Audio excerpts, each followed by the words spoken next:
शिक्षक शिक्षा YouTube channel पे आप सभी का एक बार फिर से बहुत बहुत स्वागत है। सक्षमता परीक्षा की तैयारी के संदर्भ में साइंस के कुछ सैंपल क्वेश्चंस को आज के इस क्लास में देखेंगे।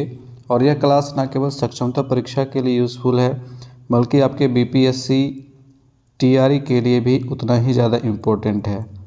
तो बीपीएससी के टीआरई प्रिपरेशन के लिए कोई कैंडिडेट अगर इस क्लास को देख रहे हैं तो वह भी पूरे क्लास को वॉच करेंगे, क्योंकि साइंस से सवाल आपके भी पूछे जाएंगे। ठीक है, तो देखिए दोनों का सिलेबस तो सेम ही रहेगा, साइंस के क्वेश्चन पूछे जाएंगे। तो साइंस से जो भी इम्पोर्टेंट क्वेश्चंस बन रहे हैं वो आज के इस क्लास में डिस्कस किए जाएंगे। टोटल 50 क्वेश्चंस को हम लोग देखेंगे। तो फटाफट से बढ़ते हैं क्लासेस की ओर, और हमारे कुछ इम्पोर्टेंट लिंक्स आपको डिस्क्रिप्शन बॉक्स में मिल जाएंगे, वहाँ से आप हमसे जुड़ सकते हैं। पहला सवाल हमारे सामने है, निम्न में से किसका पीएच मान 7 है? शुद्ध पानी, उदासीन विलयन, क्षारीय विलयन, अम्लीय विलयन, उपयुक्त में से कोई नहीं, या फिर एक से अधिक। तो इस तरह के सवाल को थोड़ा सा ध्यान से केयरफुली सॉल्व करना है, क्योंकि देखिए शुद्ध पानी का पीएच मान 7 होता है, वहीं उदासीन विलयन का भी पीएच मान 7 होता है। तो इस तरह से दो आंसर यहाँ पे आ रहे हैं। तो वैसी स्थिति में उपयुक्त में से एक से अधिक विकल्प हमारा सही होता है, तो इसको सेलेक्ट करना होता है। ठीक है, तो यहाँ पर इस नोट पॉइंट को ध्यान में रखेंगे कि शुद्ध पानी तथा उदासीन विलयन दोनों का पीएच मान 7 होता है। शुद्ध पानी को उदासीन माना जाता है। अम्लीय विलयन का जो पीएच मान होगा वो 7 से कम होगा, और क्षारीय विलयन का 7 से अधिक होता है। इस बात को भी ध्यान में रखेंगे। ठीक है, एक पीएच स्केल को आप दिमाग में रखेंगे, बीच में 7 होता है, और 7 के दाईं ओर आप क्षारीय विलयन को देखेंगे। ठीक है, जैसे जैसे 7 से आगे बढ़ेगा, 8, 9, 10, 11 इस तरह से जैसे जैसे आगे बढ़ेगा उसकी क्षारीयता बढ़ती जाएगी, और 7 से जितना कम होगा वो उसकी अम्लता उतनी ज़्यादा अधिक होगी। ठीक है, नेक्स्ट क्वेश्चन हमारा है, निम्न तत्वों में से किसमें न्यूट्रॉन नहीं होता है? न्यूट्रॉन नहीं होता है। आपके ऑप्शंस हैं ऑक्सीजन, नाइट्रोजन, हाइड्रोजन या फिर तांबा। तो देखिए सबसे जो पहला तत्व है जिसको हम लोग हाइड्रोजन कहते हैं, है ना। हाइड्रोजन, इसकी परमाणु संख्या 1 होती है। तो हाइड्रोजन की परमाणु संख्या 1 है, और इसके नाभिक में न्यूट्रॉन नहीं पाया जाता है। यहाँ पर नोट पॉइंट में देख लेंगे, हाइड्रोजन का परमाणु क्रमांक 1 होता है। हाइड्रोजन परमाणु के नाभिक में केवल एक ही प्रोटॉन होता है, तथा एक इलेक्ट्रॉन इनके परितः यानी कि चारों तरफ परिक्रमा करता है। अन्य तत्वों की तरह हाइड्रोजन के नाभिक में न्यूट्रॉन नहीं होता है। हाइड्रोजन, ये याद रखेंगे, इसका जो हाइड्रोजन और एक परमाणु संख्या इसकी है, और एक परमाणु भार भी है इसका। ठीक है, इसमें प्रोटॉन 1 होता है, इलेक्ट्रॉन 1 होता है, न्यूट्रॉन 0। इससे संबंधित एक और इम्पोर्टेंट नोट पॉइंट है कि किसी परमाणु के नाभिक में उपस्थित प्रोटॉनों की संख्या उस तत्व के परमाणु क्रमांक तथा इलेक्ट्रॉन के बराबर होती है। ठीक है, यानी कि जो परमाणु के नाभिक में प्रोटॉन होंगे वही उस तत्व का परमाणु क्रमांक भी होगा, और इलेक्ट्रॉन और प्रोटॉन ये दोनों बराबर होते हैं। जबकि द्रव्यमान संख्या जो है नाभिक में उपस्थित प्रोटॉनों की संख्या और न्यूट्रॉनों की संख्या के योग के बराबर होता है। किसी भी तत्व का द्रव्यमान संख्या जो होता है वह प्रोटॉन और न्यूट्रॉन का योगफल होता है। ठीक है, अगला सवाल है, एंगस्ट्रम किसकी इकाई है? एंगस्ट्रम किसकी इकाई है?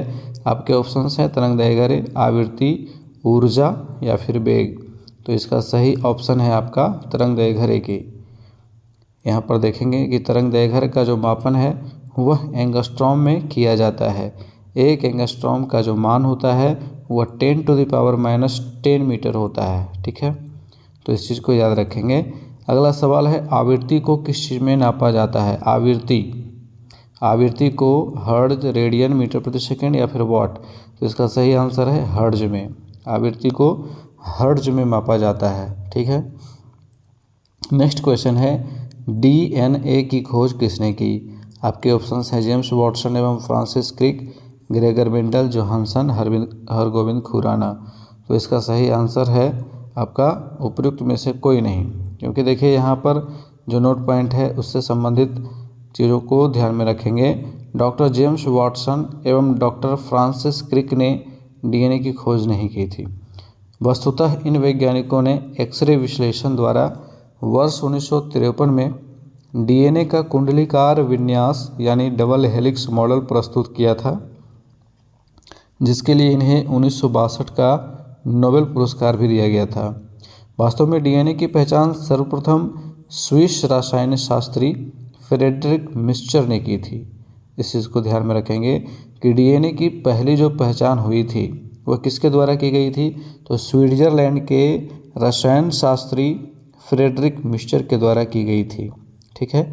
डीएनए शरीर में सभी आनुवांशिक क्रियाओं का संचालन करता है। जीन इसकी क्रियात्मक इकाई होती है। और आनुवांशिकता का पिता किसे कहा जाता है, तो इससे संबंधित क्वेश्चन भी पूछा जा चुका है बीपीएससी टीआरई फर्स्ट में। आनुवांशिकता का पिता ग्रेगर जॉन मेंडल को माना जाता है, तो इस चीज़ को भी ध्यान में रखेंगे। अगला सवाल है ट्राइग्लिसराइड क्या है। ट्राइग्लिसराइड क्या है, आपके ऑप्शंस आपके सामने हैं, प्रोटीन, वसा, कार्बोहाइड्रेट या फिर खनिज। तो इसका सही आंसर आपका है वसा। ट्राइग्लिसराइड शरीर में पाया जाने वाला वसा का एक प्रकार होता है। मानव शरीर भोजन से प्राप्त अप्रयुक्त ऊर्जा को ट्राइग्लिसराइड में परिवर्तित कर देता है और यह जो वसा होती है यह कोशिकाओं में संचित होता है और इसके ज़्यादा जमा होने से मोटापा होता है। अगला सवाल हमारे सामने आ चुका है इलेक्ट्रोएन्सेफलोग्राम ईईजी निम्न में किसकी निगरानी के लिए उपयोग होता है। हृदय, यकृत, अग्नाशय, मस्तिष्क या फिर पांचवा विकल्प होगा। तो इसका सही आंसर आपका है ऑप्शन नंबर 4 मस्तिष्क। ठीक है। इलेक्ट्रोएन्सेफलोग्राम जो है वह मस्तिष्क की विकृतियों का पता लगाने का काम करता है। ठीक है। तो अगर मस्तिष्क में किसी प्रकार की विकृति होती है, किसी प्रकार के क्षति होती है, तो उसका पता इस जांच के द्वारा किया जाता है और इसके द्वारा जो है हृदय संबंधी असमानताओं को जाना जाता है। बढ़ते हैं अगले सवाल की ओर। अगला सवाल हमारा है शरीर का तापक्रम नियंत्रित करता है। तो देखिए शरीर का जो टेम्परेचर हमारा होता है उसको नियंत्रित करता है हाइपोथैलेमस। ठीक है। हाइपोथैलेमस याद रखेंगे। हाइपोथैलेमस का कार्य है शरीर के तापमान को नियंत्रित करना। अगला सवाल है सही कथन को चुनिए। लाल प्रकाश का तरंगदैर्घ्य बैंगनी प्रकाश से कम होता है। ये तो गलत है, क्योंकि लाल प्रकाश का तरंगदैर्घ्य सर्वाधिक होता है और इसीलिए इसका इस्तेमाल खतरे के निशान के रूप में सिग्नल में किया जाता है ना। तो यहाँ पर पहला कथन हमारा गलत है। दूसरा है लाल प्रकाश का तरंगदैर्घ्य बैंगनी प्रकाश से ज़्यादा है। ये तो सही कथन है। बैंगनी प्रकाश का तरंगदैर्घ्य हरे प्रकाश से ज़्यादा है। ये गलत कथन है, क्योंकि बैंगनी का तरंगदैर्घ्य सबसे कम होता है और यही कारण है कि स्पेक्ट्रम में सबसे नीचे बैंगनी होता है। बैंगनी प्रकाश का तरंगदैर्घ्य पीले प्रकाश से ज़्यादा है, ये भी गलत है।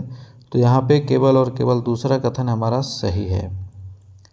अगला प्रश्न है 40 डिग्री सेल्सियस का मान फ़ारेनहाइट स्केल में कितना होगा। तो देखिए यहाँ पर डिग्री सेल्सियस से आपको फ़ारेनहाइट में चेंज करने के लिए फॉर्मूला को याद रखना है और उसका फॉर्मूला इस तरह से है डिग्री सेल्सियस इंटू 9/5 प्लस 32। इस फॉर्मूले का इस्तेमाल करेंगे और इस तरह के सवाल को हल कर लेंगे। तो यहाँ पे देखिए 40 डिग्री सेल्सियस दिया हुआ, तो 40 गुने 9/5 करेंगे, जोड़ 32 करेंगे, तो 5 × 8 = 40 हो गया, 9 × 8 = 72, 72 और 32 कितना होता है 104। तो 104 डिग्री फ़ारेनहाइट पहला ऑप्शन हमारा सही होगा। इस फॉर्मूले को आप याद रखिएगा, नोट पॉइंट में नोट कर लीजिए या फिर स्क्रीनशॉट ले लीजिए। नेक्स्ट क्वेश्चन हमारा है विद्युत शक्ति की इकाई कितनी होती है, क्या होती है। एम्पियर, वोल्ट, कूलॉम, वाट। तो देखिए विद्युत शक्ति का जो इकाई है वो वाट में मापा जाता है। कितने वाट का, हम लोग जब भी कोई चीज़ उपकरण खरीदते हैं ना, जैसे हीटर आपने देखा होगा 1000 वाट का होता है, आयरन 1000 वाट का होता है, मिक्सर आप देखिएगा, मिक्सर जो है वो 1000 वाट, 1500 वाट, 750 वाट, इस तरह के अलग अलग विद्युत शक्ति के अकॉर्डिंग वो आता है ना। तो जो भी उपकरण जितना ज़्यादा वाट का होता है वो उतना ही ज़्यादा विद्युत का कंजम्पशन करता है। और अगर आप अपने घर में इस तरह के उपकरण लगाइएगा जिसका वाट ज़्यादा होगा और ज़्यादा इस्तेमाल होगा तो आपके बिजली के बिल ज़्यादा आएंगे। ठीक है। चलिए नेक्स्ट, इसमें थोड़ा सा एक नोट पॉइंट है, इसको देख लेंगे। विद्युत शक्ति का एसआई मात्रक वाट होता है। विद्युत शक्ति P = वर्क बाई टाइम, कार्य बटे समय विद्युत शक्ति का मान होता है। जो भी कार्य किया गया और जितने समय के लिए किया गया, तो समय से जब डिवाइड किया जाता है तो फिर विद्युत शक्ति निकल करके आता है। और इसका जो व्यावसायिक मात्रक होता है वो किलोवाट होता है। तो किलोवाट के अनुसार से, और 1000 किलोवाट है ना, 1000 किलोवाट को एक यूनिट बोलते हैं, और उसी के अनुसार से आपका वो बिजली का दर निर्धारित किया जाता है। एम्पियर विद्युत धारा का मात्रक होता है। वोल्ट विद्युत विभवांतर का तथा कूलॉम आवेश का मात्रक होता है। इसको भी नोट करते चलेंगे। विद्युत मोटर में क्या होता है? ऊष्मा को विद्युत ऊर्जा में बदला जाता है? नहीं। विद्युत ऊर्जा को ऊष्मा में बदला जाता है? ये भी नहीं होता है। विद्युत ऊर्जा को यांत्रिक ऊर्जा में बदला जाता है। ये सही कथन है, क्योंकि मोटर का काम है किसी भी चीज़ को घुमाना। जैसे पंखे में मोटर लगा होता है ना, तो पंखा उसकी वजह से जैसे ही उसमें इलेक्ट्रिक करंट जाता है उसका मोटर घूमने लगता है, तो विद्युत ऊर्जा को वो यांत्रिक ऊर्जा में ट्रांसफ़र करता है। ठीक है, तो यहाँ पे तीसरा ऑप्शन हमारा सही है। अगला सवाल है, मानव शरीर में पानी कितना होता है? लगभग 70%, 10 से 20%, 20 से 30%, 30 से 40%। तो यहाँ पे सही आंसर हो जाएगा ऑप्शन नंबर 1, लगभग 70% पानी हमारे शरीर में होता है। अगला सवाल है, विद्युत धारा निम्न में से किस उपकरण से नापी जाती है? तो अभी तुरंत हम लोगों ने चर्चा की, एमीटर के द्वारा विद्युत धारा को मापा जाता है। ठीक है। ग्रीन हाउस गैसों में मुख्य घटक कौन होता है? Carbon dioxide, methane, nitrous oxide, ozone, या फिर पांचवा ऑप्शन होगा? तो इसका ऑप्शन पांचवा ही होगा, क्योंकि ग्रीन हाउस गैसों में कार्बन डाइऑक्साइड भी मौजूद है, मीथेन भी है, ओजोन भी है। ठीक है, तो ये तीनों जो है वो आपके ग्रीन हाउस गैसेस हैं। तो उपयुक्त में से एक से अधिक हमारा सही ऑप्शन होगा। ग्रीन हाउस गैसें वे गैसें होती हैं जो पृथ्वी के वातावरण तथा बादलों द्वारा उत्सर्जित ऊष्मीय अवरक्त विकिरण को अवशोषित एवं उत्सर्जित करती हैं, और इसकी वजह से पृथ्वी पर टेम्परेचर बढ़ता है। तो ग्लोबल वार्मिंग में ग्रीन हाउस गैसों का योगदान होता है। कार्बन डाइऑक्साइड, आपका नाइट्रस ऑक्साइड, मीथेन, जलवाष्प तथा ओजोन, ये प्रमुख ग्रीन हाउस गैसें हैं। ठीक है, तो ग्रीन हाउस गैस जो है वो वैश्विक तापमान एवं अंततः जलवायु परिवर्तन के लिए उत्तरदायी होती हैं। आइंस्टीन को नोबेल प्राइज किस कार्य पर मिला था? अपेक्षिकता, बोस-आइंस्टीन संघनन, संहति एवं ऊर्जा की तुल्यता, या फिर प्रकाश विद्युत प्रभाव? तो यही हमारा सही विकल्प है। इलेक्ट्रोलाइट इफेक्ट के ऊपर उनको नोबेल पुरस्कार मिला था आइंस्टीन को, है ना। तो प्रकाश विद्युत प्रभाव यहाँ पे सही आंसर है। यहाँ पर देखेंगे, इसे नोट पॉइंट याद रखेंगे। अल्बर्ट आइंस्टीन को प्रकाश विद्युत प्रभाव की खोज एवं इसके नियम को प्रतिपादित करने हेतु वर्ष 1921 में भौतिकी के क्षेत्र का नोबेल पुरस्कार प्रदान किया गया था। सीवी रमन को वर्ष 1930 में प्रकाश के प्रकीर्णन, जिसको हम लोग रमन इफेक्ट के नाम से जानते हैं, तो रमन इफेक्ट की खोज हेतु भौतिक विज्ञान के क्षेत्र में नोबेल पुरस्कार दिया गया था। इसको भी याद रखेंगे। सीवी रमन हमारे देश के महान वैज्ञानिकों में से एक हैं। अगला सवाल है, कोशिका की शक्ति का स्रोत क्या होता है? हमारे शरीर की जो कोशिकाएं होती है, किसी भी जीव की जो कोशिका होती है, उसका जो शक्ति का मूल स्रोत है वो कौन सा होता है? वो होता है माइटोकॉन्ड्रिया। माइटोकॉन्ड्रिया, ठीक है, यहाँ पे ड्रा होगा कॉन्ड्रिया। माइटोकॉन्ड्रिया में ही श्वसन की प्रक्रिया संपन्न होती है, इसीलिए वो ऊर्जा का स्रोत होता है। ये देखिए, माइटोकॉन्ड्रिया को कोशिका का ऊर्जा गृह, power house of the cell कहा जाता है। माइटोकॉन्ड्रिया में डीएनए एवं राइबोसोम मौजूद होते हैं जो स्वयं प्रोटीन का निर्माण करते हैं तथा ऊर्जा को एटीपी के रूप में संग्रहित करते हैं। और माइटोकॉन्ड्रिया की खोज किसने की थी? अगर ये सवाल पूछ दिया जाए कि माइटोकॉन्ड्रिया की खोज किसने की थी, तो 1880 ईस्वी में रिचर्ड ऑल्टमैन ने माइटोकॉन्ड्रिया की खोज की थी। तो इस इम्पोर्टेंट पॉइंट को भी याद रखेंगे। अगला सवाल है, एड्स निम्न कारणों में से किसके द्वारा होता है? पानी के द्वारा नहीं होता है, जीवाणु भी नहीं, विषाणु सही जवाब है। ठीक है, विषाणु सही है, फफूंद गलत है। तीसरा ऑप्शन हमारा सही है। और इससे संबंधित कुछ इंपॉर्टेंट पॉइंट्स को देखेंगे। एड्स जो है वह एक विषाणुजन्य रोग है, यानी कि विषाणु के द्वारा होने वाला रोग है। अच्छा, कभी कभी इसका फुल फॉर्म पूछ दिया जाता है। ठीक है, तो ये क्या होता है, ये होता है एक्वायर्ड, ए फॉर एक्वायर्ड हो गया, आई फॉर इम्यून, और डी फॉर डेफिशिएंसी, और एस फॉर सिंड्रोम। ये इसका फुल फॉर्म होता है एड्स का, एक्वायर्ड इम्यून डिफिशियंसी सिंड्रोम। यह जो है कि विषाणुजन्य रोग है और यह HIV वायरस से होता है। कौन से वायरस से होता है, तो HIV वायरस से होता है। और अन्य विषाणु जनित रोग जो हैं वो डेंगू हैं, पोलियो हैं, चेचक हैं, खसरा है, रेबीज, हर्पीज आदि हैं। तो विषाणु से होने वाले रोगों की एक सूची भी आपको ध्यान में रखनी है कि इससे संबंधित सवाल पूछा जा सकता है। साइंस क्लास 1 में भी मैंने इसका जिक्र किया हुआ है, तो वहाँ भी आप देख सकते हैं। एड्स जो है वो मानव प्रतिरक्षा तंत्र यानी कि इम्यून सिस्टम को कमज़ोर कर देता है। और इसका जो टेस्ट है वो इलीशा वेस्टर्न ब्लॉट पॉलीमरेज श्रृंखला अभिक्रिया द्वारा किया जाता है। अगला सवाल हमारा है, आर्द्रता किस उपकरण से मापी जाती है। आर्द्रता को इंग्लिश में ह्यूमिडिटी कहते हैं। ठीक है, ह्यूमिडिटी को किस डिवाइस के द्वारा मापा जाता है, मेज़र किया जाता है। तो देखिए, ह्यूमिडिटी होती क्या है, तो जलवायु में जलवाष्प की मात्रा को ह्यूमिडिटी कहते हैं, आर्द्रता कहते हैं। इसको मापने के लिए हाइग्रोमीटर नामक यंत्र की ज़रूरत होती है, इसके द्वारा मापा जाता है। यह हाइग्रोमीटर जो है वो वायुमंडल की सापेक्षिक आर्द्रता का मापन करने वाला यंत्र होता है। हाइग्रोमीटर से द्रवों जल के तुलनात्मक घनत्व का मापन किया जाता है। दाब की इकाई क्या है, दाब की इकाई होती है न्यूटन प्रति वर्ग मीटर। पहला ऑप्शन ही हमारा सही है। यहाँ पे दाब के मात्रा को पास्कल भी कहते हैं, इसको भी याद रखेंगे। ठीक है, पास्कल ने जो अपने योगदान दिए थे उनके सम्मान के फलस्वरूप दाब के मात्रा को पास्कल कहा जाता है। घड़ी में प्रयोग होने वाले क्वार्ट्ज क्रिस्टल क्या होते हैं, सिलिकॉन डाइऑक्साइड होते हैं। सिलिकॉन डाइऑक्साइड का यहाँ पे फॉर्मूला याद रखेंगे, SiO2 होता है। अगला सवाल हमारा है, ब्रोमीन होती है, ब्रोमीन जो है यह एक अधातु है। ब्रोमीन क्या है, यह एक अधातु है।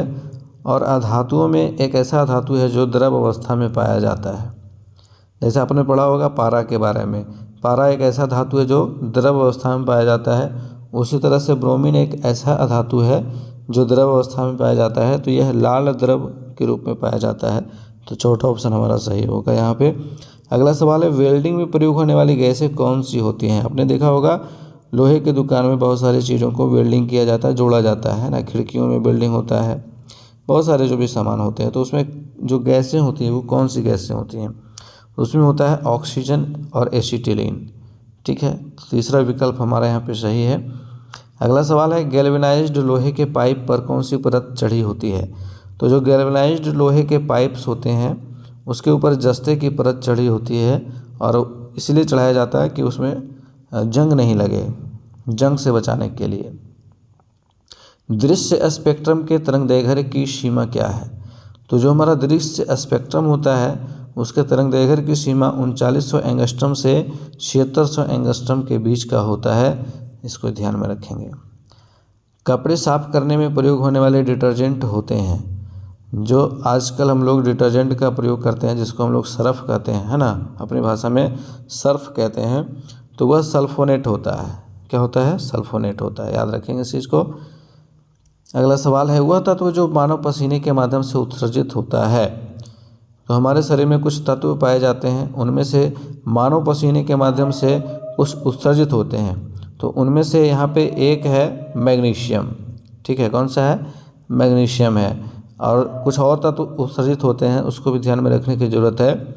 सोडियम, पोटेशियम, कैल्शियम, मैग्नीशियम, ये सभी तत्व जो है वो पसीने के माध्यम से उत्सर्जित होते हैं। ठीक है, तो इसको ध्यान में रखेंगे, सोडियम, पोटेशियम, कैल्शियम और मैग्नीशियम। अगला सवाल हमारा है, नीला थोथा का रासायनिक रूप क्या है। नीला थोथा का रासायनिक नाम होता है copper sulphate, copper sulphate CuSO4 copper sulphate को नीला थोथा कहते हैं। अगला सवाल है, एक परमाणु के केंद्र का धनावेशित हिस्सा क्या कहलाता है? तो देखिए, परमाणु की जब हम संरचना करते हैं तो परमाणु के बीच में होता है न्यूक्लियस, नाभिक होता है, और नाभिक हमारा क्या होता है? धनात्मक होता है। और नाभिक में भी प्रोटॉन पाए जाते हैं, प्रोटॉन आवेश में धनावेशित होते हैं। ठीक है, प्रोटॉन की जो प्रकृति है वो प्लस की होती है, धनावेशित होता है, और न्यूक्लियस भी जो है वो धनावेशित होता है।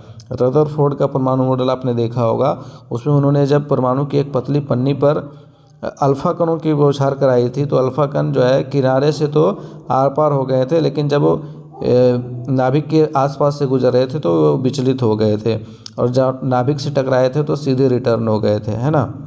तो यह प्रदर्शित करता है कि नाभिक में जो धनावेश मौजूद होता है उसमें भी प्रोटॉन जो उपस्थित होता है वह भी धनावेशित होता है।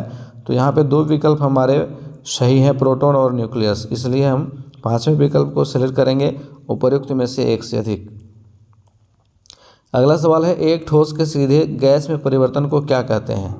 अब देखिए, जब ठोस वस्तु को गर्म किया जाता है, ठीक है, कोई ठोस वस्तु है जिसे हमने गर्म करना शुरू किया, तो जब हमने गर्म करना शुरू किया तो ये सीधे बिना पिघले हुए, बिना द्रवावस्था में आए हुए सीधे ये गैस में बदल जाए। ठीक है, और जब इस गैस को ठंडा करेंगे, ठीक है, जब इसको ठंडा करेंगे तो फिर से वापस यह ठोस में परिवर्तित हो जाए, बिना द्रवावस्था में आए, तो इस प्रक्रिया को ऊर्ध्वपातन कहते हैं। ठीक है, सब्लाइमेशन कहते हैं। पहला ऑप्शन हमारा सही है यहाँ पे। अगला सवाल है, मानव तंत्र में इंसुलिन किसका चयापचय मेटाबॉलिज्म नियंत्रित करता है? तो देखिए, इंसुलिन जो है ना वो कार्बोहाइड्रेट का मेटाबॉलिज्म नियंत्रित करता है, और अगर यही फेल हो जाता है, ये सही से काम नहीं करता है, या इसकी मात्रा जो है वो अग्नाशय के द्वारा, चूँकि इंसुलिन जो है वो अग्नाशय के द्वारा, जिसको हम लोग इंग्लिश में पैंक्रियाज कहते हैं, तो अग्नाशय के द्वारा इंसुलिन का स्राव होता है। और इंसुलिन हमारे शरीर का वह हार्मोन है जो कार्बोहाइड्रेट की मात्रा को, ग्लूकोज को नियंत्रित करता है, और इसके फेल होने के कारण डायबिटीज़ होती है ना। डायबिटीज़ की बीमारी इंसुलिन के अग्नाशय के फेल होने के कारण होती है, क्योंकि अग्नाशय जब हमारा सही से काम नहीं करेगा तो इंसुलिन का स्राव सही से नहीं होगा, और सही से इसका स्राव नहीं होगा तो कार्बोहाइड्रेट का जो नियंत्रण है वो ढंग से नहीं होगा, और जिसके फलस्वरूप डायबिटीज़ नामक बीमारी होती है, जिसको मधुमेह भी कहते हैं। अगला सवाल है, निम्न में से एंटीबायोटिक कौन है? एंटीबायोटिक आपका इसमें पेनिसिलिन भी है और सल्फाडाइजिन है, ये दोनों एंटीबायोटिक दवाइयों के रूप में दी जाती हैं। यहाँ पर पेनिसिलिन और सल्फाडाइजिन दोनों एंटीबायोटिक हैं। अगला सवाल है हमारा, निम्न में से कौन सा मुख्यतः कार्बोहाइड्रेट है? तो देखिए, गेहूँ, जौ, चावल, मक्का, इनमें से चावल में कार्बोहाइड्रेट पाया जाता है, और इसका परीक्षण भी करते हैं। क्लास 6 में भी इसके ऊपर सवाल दिया हुआ है ना, स्टार्च का परीक्षण करने के लिए। तो कार्बोहाइड्रेट यानी कि स्टार्च, शर्करा भी कहते हैं इसको, स्टार्च भी कहते हैं। तो चावल में ये ज़्यादा पाया जाता है। जब इस पर टिंचर आयोडीन की घोल को डाला जाता है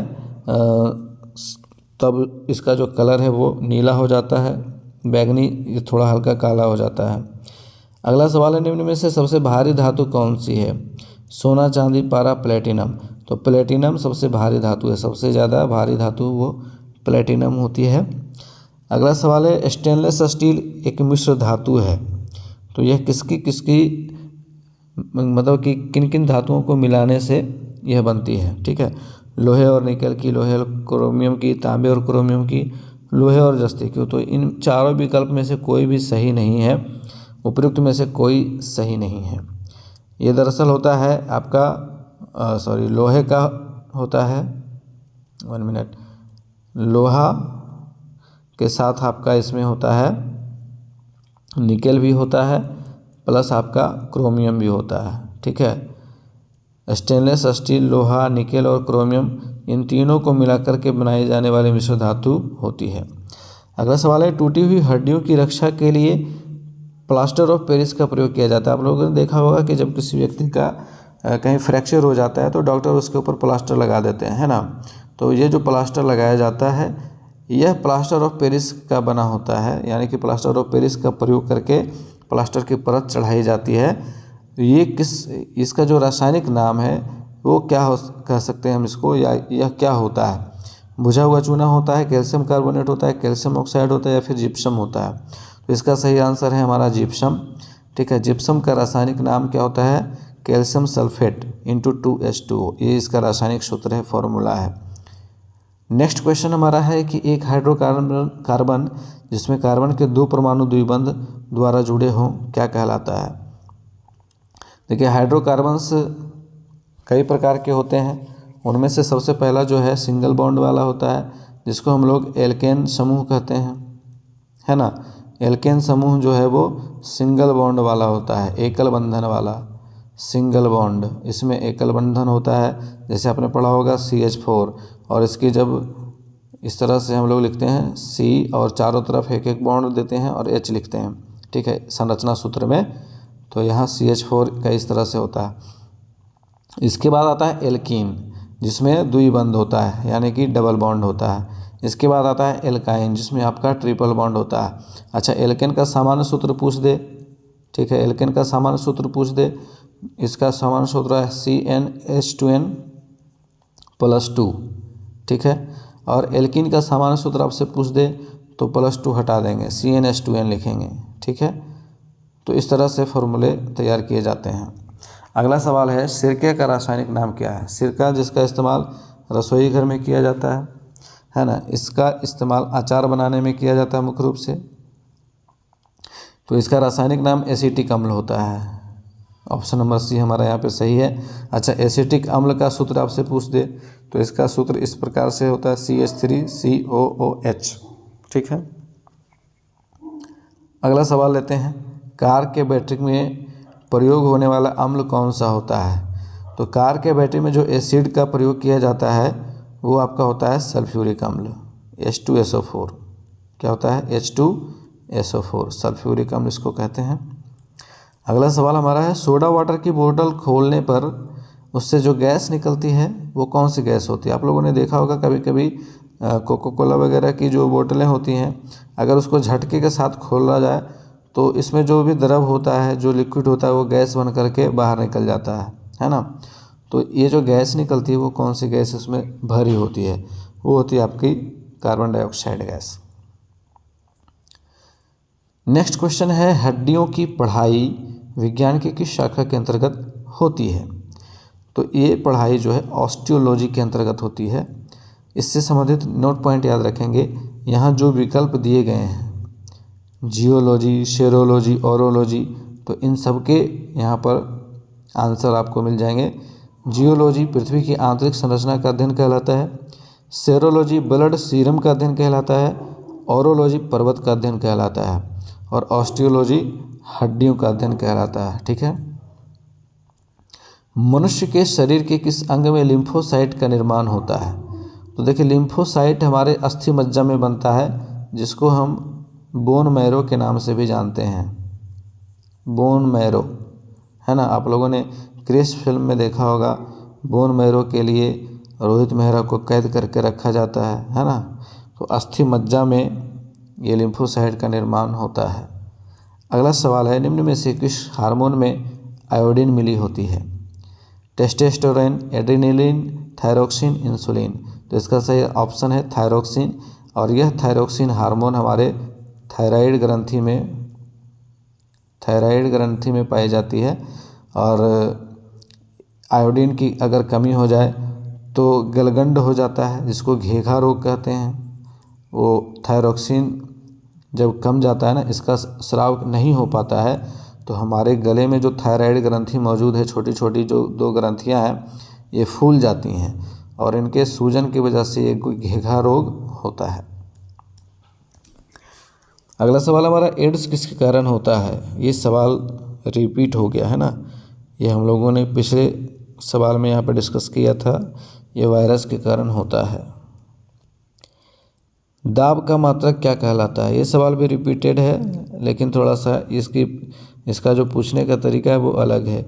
किलोग्राम वर्ग centimetre, kilogram centimetre, kilogram millimetre या किलोग्राम घन सेंटीमीटर। तो ये चारों विकल्प यहाँ पे गलत हैं, इनमें से कोई भी सही नहीं है। इसका सही आंसर होता है न्यूटन प्रति वर्ग मीटर। इसको इस प्रकार से भी लिखते हैं न्यूटन पर मीटर स्क्वायर या केजी पर मीटर पर स्क्वायर, और इसको पास्कल के नाम से जाना जाता है। ठीक है। सूर्य का प्रकाश पृथ्वी पर लगभग कितने मिनटों में पहुंच जाता है? तो सूर्य का प्रकाश पृथ्वी पर पहुंचने में 8 मिनट लगभग लगते हैं। 8.25 मिनट कह सकते हो आप एग्जैक्ट टाइम। निम्न में से कौन एक अदिश राशि है? अदिश राशि वे राशियाँ होती हैं जिनमें दिशा नहीं होती है ना। दिशा और परिणाम दोनों जिसमें होते हैं वो सदिश होती है, और जिसमें केवल परिणाम होते हैं, दिशा नहीं होती है, वह अदिश राशि कहलाती है। तो इसका सही आंसर है दाब। दाब एक अदिश राशि है। अगला सवाल है, निम्न में से किस राशि का मात्रक नहीं है? प्रतिबल, बल, विकृति, दाब। तो विकृति की कोई मात्रक नहीं होती है। विकृति जो है वो लंबाई का अनुपात होता है, ना कि राशि का मात्रक होता है। अगला सवाल है, वायु में ध्वनि तरंग होती है तिरछी, अनुदैर्घ्य, विद्युत चुंबकीय, ध्रुवीकृत। तो इसका सही आंसर आपका ऑप्शन नंबर 2 अनुदैर्घ्य तरंगे होती हैं। वायु में ध्वनि तरंगे होती है अनुदैर्घ्य। ठीक है, अनुदैर्घ्य है ये। और आज के क्लास के अंतिम सवाल की ओर बढ़ते हैं। इस सवाल को भी हमने पीछे डिस्कस किया था, इस तरह के मिलते जुलते सवाल को। 50 डिग्री सेल्सियस का फ़ारेनहाइट में मान क्या होगा? आपको बिना आंसर देखे, बिना वीडियो को आगे बढ़े कैलकुलेट करके बताना है। इसका फॉर्मूला भी हमने डिस्कस किया था, डिग्री सेल्सियस इंटू 9/5 + 32। अब तो आंसर निकल जाएगा आराम से। 50 × 9/5 करेंगे, जोड़ 32 करेंगे, 5 × 50 हो गया, 9 × 90 हो गया, 90 और 32 कितना होगा? तो 90 और 32 आपका हो जाएगा 122 डिग्री। तो इस प्रकार से आज के इस क्लास में हम लोगों ने 50 इंपॉर्टेंट क्वेश्चंस को डिस्कस किया है। उम्मीद है कि आपको क्लासेस पसंद आए होंगे, और इस क्लास का PDF आपको हमारे टेलीग्राम चैनल पे मिल जाएगा, हमारे व्हाट्सएप ग्रुप में मिल जाएगा। आप ज़्यादा से ज़्यादा संख्या में जुड़िए, फटाफट जुड़िए, समय बहुत कम है। चैनल को वीडियो को लाइक कीजिएगा, चैनल को शेयर और सब्सक्राइब जरूर कीजिएगा। अपने अधिक से अधिक साथियों तक शेयर कीजिए हमारे चैनल को, हमारे कंटेंट को, ताकि उनको भी बेनिफिट मिले। और नए हैं तो सब्सक्राइब जरूर कर लीजिएगा। मिलते हैं फिर से नेक्स्ट क्लास में, तब तक के लिए गुड बाय।